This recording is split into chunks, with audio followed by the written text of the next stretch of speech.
वेदों तथा श्रीमद् भगवद गीता के प्रचार करने वाले हमारे चैनल सनातन धर्म ज्ञान गंगा में आप सभी का स्वागत है। मेरे प्यारे कृष्ण भक्तों, आप सभी को जय श्री कृष्णा। मेरे प्यारे कृष्ण भक्तों, हमारे आज के रविवार विशेष वीडियो का विषय है ब्रह्मांड के जिन रहस्यों को विज्ञान नहीं समझ पा रहा, वो रहस्य हमारे वेद हमें आसानी से बताते हैं। आइए इस पर चर्चा करें। जय श्री कृष्णा।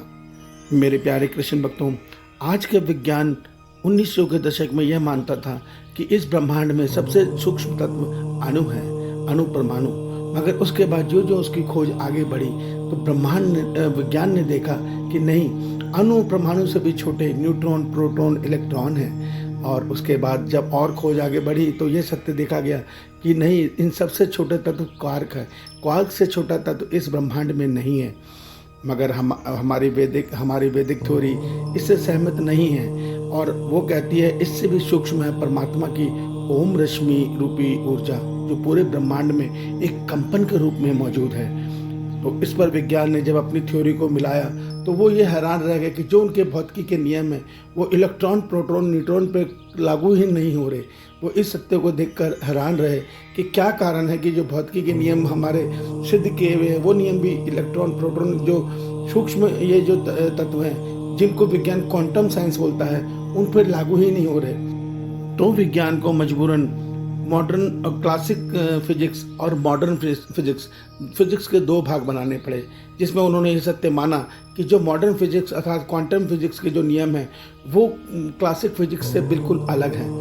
तो अब इस बात पर जब हम इसको तुलना एक मनुष्य जिसने विज्ञान को भी जाना है, श्रीमद् भगवद गीता और वेदों को भी जाना है, वो देखता है तो वो ये देख के ये सत्य समझता है कि हमारे ईश्वर ने हमें श्रीमद् भगवद गीता में यह सत्य समझाया है कि मेरी ये प्रकृति, मेरी ये सृष्टि परा प्रकृति और अपरा प्रकृति के मेल से बनी है। परा प्रकृति वो चेतन ऊर्जा है जो इस पूरे ब्रह्मांड को चेतन शक्ति देती है, और जो अपरा प्रकृति है ये सभी तत्वों को निर्माण करती है। तो मेरे प्यारे कृष्ण भक्तों, जहाँ पे विज्ञान उलझ रहा है उसको हमारे वेद सुलझा रहे हैं।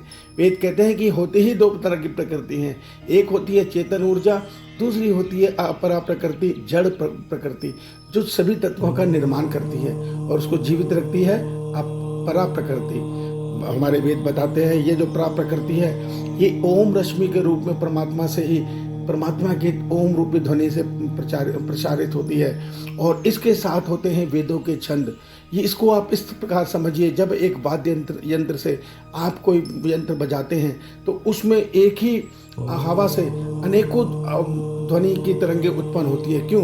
क्योंकि उनकी जो फ्रिक्वेंसी बदलती है उससे एक ही आवाज़ से अलग अलग तरह के ध्वनि के पैटर्न बन के हमें एक सुंदर संगीत सुनाई देता है। ठीक इसी प्रकार ये जो तरंगे हैं ऊर्जा की, ये वेदों के साथ तालमेल बना के इस प्रकार अलग अलग तरंगे बनाती हैं, जिससे अलग अलग रश्मियाँ बनती हैं, जिससे मनस तत्व, अहंकार तत्व, हमारे प्राण वायु, अपान वायु, जो सूत्रात्मक वायु के 10 भाग हैं, ये सारे निर्माण होते हैं, जिससे फिर बाद में हमारे ब्रह्मांड का निर्माण होता है। मेरे प्यारे कृष्ण भक्तों, विज्ञान इस सत्य को नहीं जानता, मगर जब विज्ञान ने अपने मैथमेटिकल एनालिसिस को देखा तो उन्होंने देखा कि हाँ, एक क्वार्क से नीचे एक शक्ति है, एक ऐसे कंपन है जो उनका ऊर्जा का काम कर रही है। क्योंकि इससे पहले विज्ञान ये मानता था कि हम नहीं जानते कि ऊर्जा का स्रोत क्या है, क्यों इलेक्ट्रॉन, प्रोटॉन और न्यूट्रॉन में गति है, ये हम नहीं जानते। ये रास्ता उनको बाद में समझ में आया कि इसके नीचे एक कंपन है जो इन सबको ऊर्जा दे रही है। हमारे वेद हमें पहले से ही बताते हैं कि ये जो ओम रश्मि रूपी तरंग है यही सारे ब्रह्मांड को ऊर्जा दे रही है। हर तत्व को ऊर्जा यही दे रही है। इलेक्ट्रॉन, प्रोटॉन, न्यूट्रॉन, क्वार्क, हमारे जो अंदर हमारे सेल हैं, इन सबको, इस ब्रह्मांड में हर एक वस्तु को जीवंत किए हुए हैं यही ओम रश्मि रूपी शक्ति। तो इस सत्य को हमारे वेद बताते हैं और विज्ञान इसमें उलझा हुआ है। क्यों? उनके हिसाब से ये जो स्ट्रिंग थ्योरी वाली पद्धति है, जो ये थ्योरी है, इसके हिसाब से बहुआयामी ब्रह्मांड होने चाहिए, अनेकों ब्रह्मांड होने चाहिए। तो हमारे वेद पहले से ही बताते हैं कि हमारे परमात्मा एक साथ 3.5 करोड़ ब्रह्मांड का संचालन कर रहे हैं। तो मेरे प्यारे कृष्ण भक्तों, अगर आप सत्य विज्ञान जानना चाहते हैं तो वेदों को पढ़िए, वेदों को जानिए, आप सत्य जानेंगे। ईश्वर आप सबका भला करे। आप सबको जय श्री कृष्णा।